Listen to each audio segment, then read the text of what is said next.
The long-term costs of managing osteogenesis imperfecta. Yeah, so I think there are various ways to look at cost.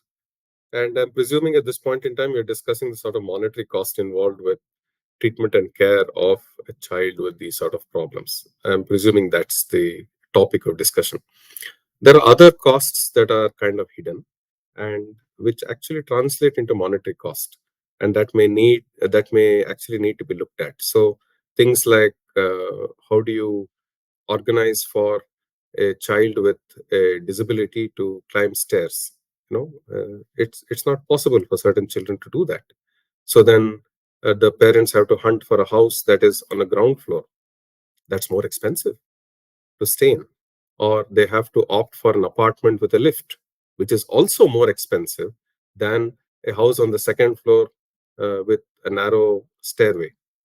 So you see, there are costs which are related to the treatment of the child with the problem, which are not directly linked to uh, care of the child. I hope you understand that that is a sort of secondary uh, cost that is involved, which is monetary as well.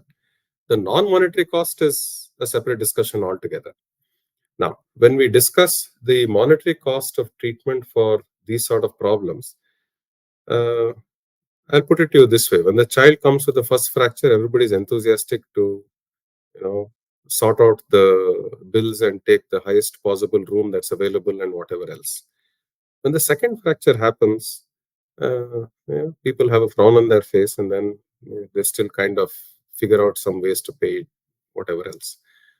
By the time the fourth and the fifth fracture starts happening, I think that's when people run out of steam in terms of their ability to pay for the cost of care, the hospitalizations, and such things.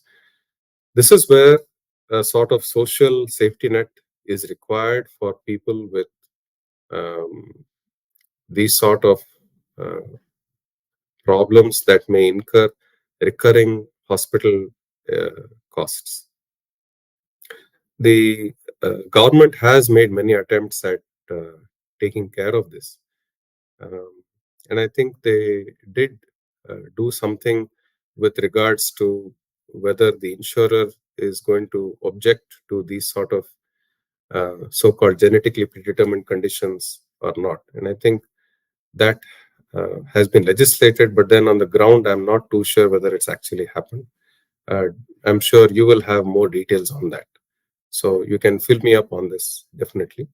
Uh, so what is the present status on the government and the insurer and covering for uh, genetically predetermined diseases? Because the moment that we use the word congenital in an insurance form, we all know what happens to that.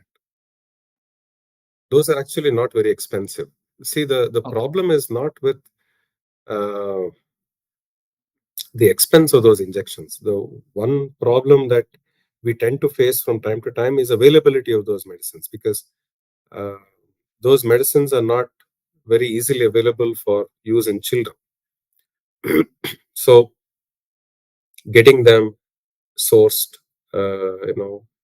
getting a pharmacy to disperse it in a hospital, and then to use it for the child with the pediatrician's guidance, all of that needs a little bit of effort and maybe some time. But then at the end of it all, it's not very expensive when you are looking at the ability of this small tiny injection and its ability to prevent another fracture. I think the cost literally pales into insignificance, and patients and their caregivers definitely understand that. I don't think that's a major problem. The major problem is with children requiring repeated hospitalizations for their fractures and injuries and treatment of their medical or orthopedic problems, where bills can be quite high nowadays. That can be very scary for them.